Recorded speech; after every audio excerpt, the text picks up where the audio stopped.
কি করছো তুমি? জল রান্না করছো?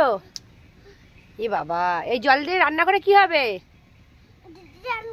দিদি চান করবে। আর তুমি?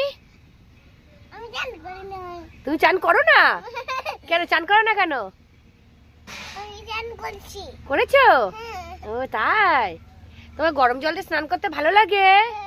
তাই? তোমার শীত করে? ঠান্ডা জল দিলে? ও, তুমি কি খেয়েছো? এই, তুমি এখন ভাত খেয়েছো নাকি দুধ খেয়েছো? হ্যাঁ, আর কি খেয়েছো? দুধ দিয়ে রুটি খেয়েছো। বাহ, ভেরি গুড। তুমি অ বলতে পারো? দেখি একটু বলো তো দেখি, একটু অ বলো। বাবা রান্না করছে বলে তাই বই পড়বে না? তোমার হাতে কটা আঙুল? এই, তিনটে নাকি পাঁচটা?